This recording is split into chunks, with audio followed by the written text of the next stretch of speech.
Supreme court में वक्फ विवाद में दिलचस्प दलीलें रखी जा रही हैं। ख़ासतौर से मोनूमेंट को लेकर काफ़ी दलीलें रखी गई हैं और इसी के साथ साथ कलेक्टर को जो इस तरह का अधिकार दिया गया था उसको लेकर काफ़ी दलीलें रखी गई हैं। हालांकि अभी तुषार मेहता जो सॉलिसिटर जनरल हैं यानी केंद्र सरकार की तरफ से दलीलें रखी जानी है। मेरे साथ याचिकाकर्ता डॉक्टर मिराज साहब मौजूद हैं।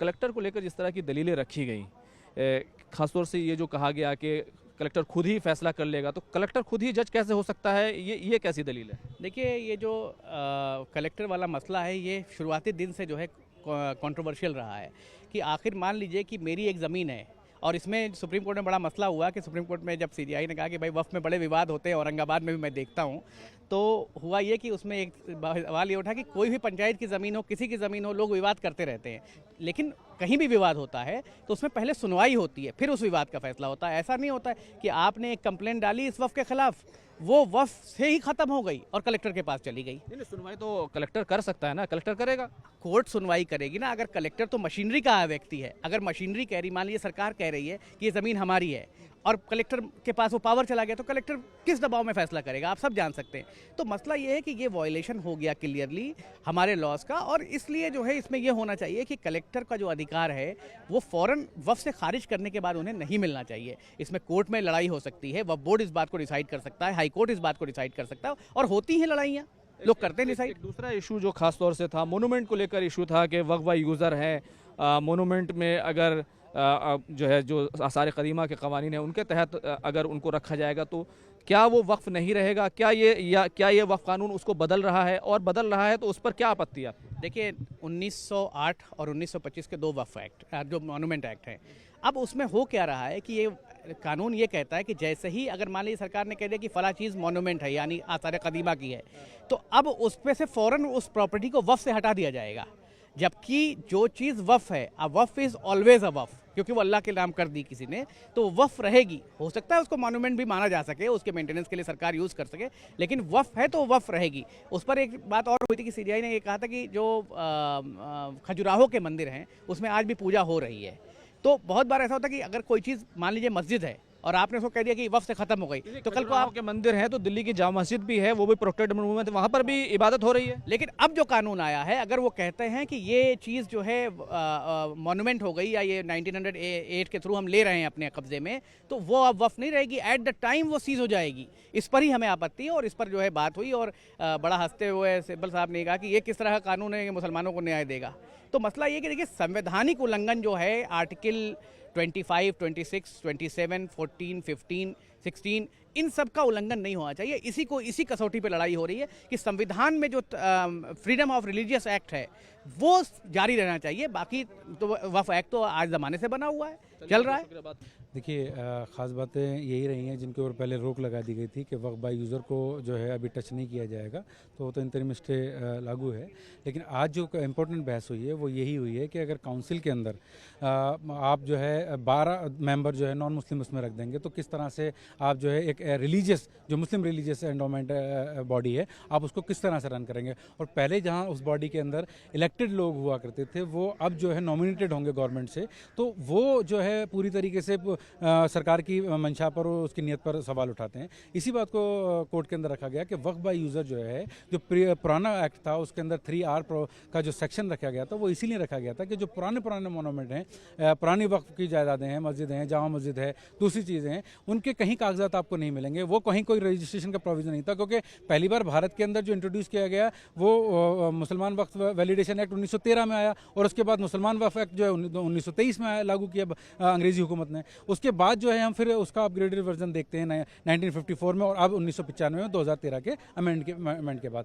तो उसके अंदर ये प्रोविज़न इसीलिए रखा गया था कि जो इस तरह के जो प्रॉपर्टीज़ हैं वो किसी भी तरह से जो है वो वक्फ मानी जाएंगी, क्योंकि वो अपने यूज़ से मानी जाएंगी कि कब से वो यूज़ होती आ रही हैं। इसका प्रोविज़न इसीलिए रखा गया था कि ज़्यादा डिस्प्यूटेड ना हो उन चीज़ों को लेकर के, क्योंकि बहुत सारे लोगों ने जो है सिर्फ वर्बली किसी को वक्फ कर दिया है तो उसे भी वक्फ माना गया उसके अंदर, क्योंकि उसका यूज़ होता आ रहा है। कोई कब्र आज जो दलीलें रखी गई कि रजिस्ट्रेशन ज़रूरी है और उस पहले इम्पैक्ट होता था कि मुतवल्ली को हटा दिया जाएगा, अब क्या इम्पैक्ट होता है? देखिए रजिस्ट्रेशन पहले से है, लेकिन अब मैं आपको एक बड़ी हैरत अंगेज़ बात बताऊं कि आपको हैरत होगी कि पिछले 50 साल से भारत के अंदर सर्वे नहीं हुआ है, और वक्फ एक्ट ये कहता है कि हर 10 साल के अंदर सर्वे होना चाहिए वक्फ का।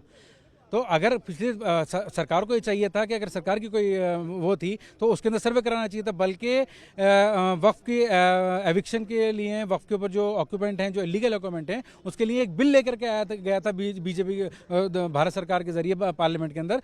2024 में भारत सरकार ने उसको वापस कर लिया। तो अगर किसी भी तरह की मंशा अगर वक्फ को आज़ाद कराने की, वक्फ को किसी तरह छुड़ाने की थी, तो उस बिल को लॉ बना करके जो अनऑथराइज उसके अंदर काबजीन हो उसको रिमूव करते। जैसे मैं एक लेटर का आपको जिक्र करूं, 1973 मार्च 1973 में इंदिरा गांधी जब भारत की प्रधानमंत्री हुआ करती थी, उन्होंने एक लेटर इशू किया था सारी स्टेट्स को कि वक्फ की ज़मीनों पर राज्य सरकारों के कब्जे हैं, या तो वो उसे खाली करें, या उसका मुआवजा दें, या मार्केट रेट से उसका किराया दें, और नहीं देंगे तो उनको वो देंगे। ये लिटरली धमकी थी।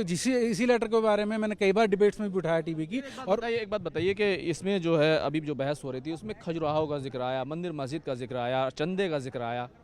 देखिए एक्चुअली मस्जिद के बारे में, क्योंकि वक्फ एक इंस्टीट्यूशन है मस्जिद, उसके बारे में जब कपिल सिब्बल साहब ने बात की तो उन्होंने ये बताया कि मस्जिद जो है, मस्जिद में चढ़ावा नहीं चढ़ाया जाता, और ये बिल्कुल नेचुरल बात है कि वहाँ चढ़ावा नहीं चढ़ाया जाता मंदिर की तरह, और वहाँ पर सिर्फ और सिर्फ आपसी कंट्रीब्यूशन से या कलेक्शन से जो है उसका मैनेजमेंट रन किया जाता है। तो उसके ऊपर फिर गवई साहब ने, चीफ ने ये बात कहा, honourable chief justice of India ने, कि मंदिरों के अंदर हम देखते हैं, जाते हैं, तो वहाँ तो खजुराहो की बात इसीलिए आई कि जो जैसे मोनूमेंट है, जामा मस्जिद में प्रेयर हो रही है, तो अगर अभी वक्फ बाय यूज़र को स्टॉप कर लिया जाता है, तो अगर कोई भी एक छोटा सा आदमी भी ऑब्जेक्शन कर देता है वक्फ बाय यूज़र की प्रॉपर्टी के ऊपर, तो वहाँ पहले ही दिन से उसे वक्फ ट्रीट नहीं किया जाएगा। एक कलेक्टर उसमें इंक्वायरी करेगा, कलेक्टर लेवल का ऑफिसर। तो आप जो ऑलरेडी सीईओ है वो भी उससे बड़ा ऑफिसर हुआ करता है, जो सीईओ होता है वो एडीएम लेवल का ऑफिसर होता है। आप उससे इंक्वायरी कराने के बजाय एक लोअर लेवल के ऑफिसर से आप वो करा रहे हैं इंक्वायरी उसके अंदर। चलिए ठीक है, हम मान रहे हैं कि डीएम के अंडर आप ले जा रहे हैं उस चीज़ को, लेकिन वक्फ ट्राइब्यूनल इसलिए बनाए गए थे, और ट्राइब्यूनल जो है स्पेसिफिकली इसलिए होता है कि कोर्ट्स के ऊपर बर्डन्स ना आए और मुकदमों के, तो ट्राइब्यूनल इसीलिए बना दिए। जैसे सपोज कंपनी लॉ ट्राइब्यूनल है, वो इसलिए होते हैं। एक अहम बात यह है कि 5 साल तक प्रैक्टिसिंग मुस्लिम होने का एक इशू था, उस पर भी दलील रखी गई। इस पर बुनियादी आपत्ति जो है वो जो याचिका करता है, अर्जी गुजार हैं, उनको क्या है कि प्रैक्टिसिंग मुस्लिम होना क्यों जो है इसमें गलत है? देखिए ये बड़ी हैरत अंगेज़ बात है, और हम तो कहते हैं कि बहुत ही मतलब ऑड है इस बात को समझना। आप कैसे ये डिसाइड करेंगे कि कोई आदमी 5 साल का प्रैक्टिसिंग मुस्लिम है? देखिए, क्या कोई अपने आप को अपने घर में सीसीटीवी कैमरा लगा के बताएगा कि मैंने आज से नमाज़ पढ़ना शुरू कर दिया, रोज़ा रखना शुरू कर दिया है? क्या ये क्या कॉन्सेप्ट होगा? आप रजिस्ट्रेशन लेंगे उसका, उस दिन से सपोज अगर उसने रजिस्ट्रेशन करा भी दिया कि मैं आज से मुस्लिम होता हूँ, इस्लाम कबूल करता हूँ, और मैं आज से रजिस्टर हो जाता हूँ, क्या ये गारंटी है कि वो नमाज रोज़ा उस तरह से प्रैक्टिसिंग करेगा? क्योंकि आप कंडीशन ये लगा रहे हैं कि वो प्रैक्टिसिंग होना चाहिए। तो बेसिक पिलर्स जो हैं, नमाज, रोज़ा, हज, ज़कात, ये किस तरीके से आप प्रूव करेंगे?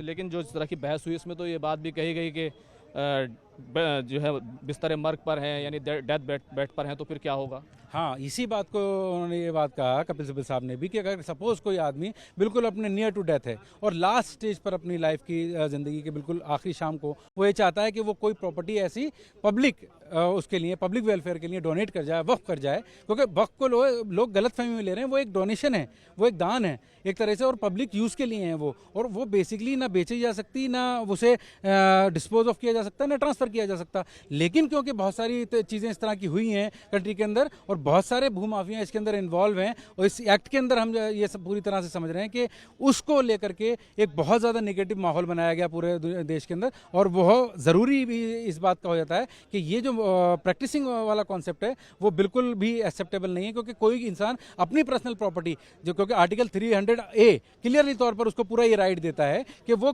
प्रॉपर्टी को किसी भी तरीके से, चाहे वो दान करे या कुछ भी करे। और मुस्लिम लॉ के अंदर आप सब जानते हैं कि 1/3 से ज़्यादा तो विरासत वैसे भी नहीं कर सकता। इस्लाम का कॉन्सेप्ट सीधा शरीयत का कॉन्सेप्ट है। तो आप तो ऑलरेडी वहाँ पर प्रोविजन है ये कि घर वालों की मर्जी के बगैर जो है पूरी तरह से दान कोई भी नहीं कर सकता। लेकिन अगर सपोज कोई करना चाहता है लास्ट स्टेज में, तो आप कैसे उसको रोक सकते हैं? ये सीधा वायलेशन है। बात करने के लिए देखिए 2 घंटे तक जो है लंबी बहस होनी है, अभी 1.25 घंटे की बहस हो चुकी है, और कपिल सिब्बल लगातार दलीलें रख रहे हैं। वो बार बार ये भी कह रहे हैं कि ये वक्फ संपत्ति है, वो कह रहे हैं मेरी संपत्ति है और ये सरकार की संपत्ति नहीं है, और ऐसे में उन संपत्ति का क्या करना है ये फैसला मेरा होना चाहिए। दलीलें फिलहाल जारी हैं। कैमरामैन हरीश के साथ खुर्रम शहजाद, न्यूज़ 18 दिल्ली।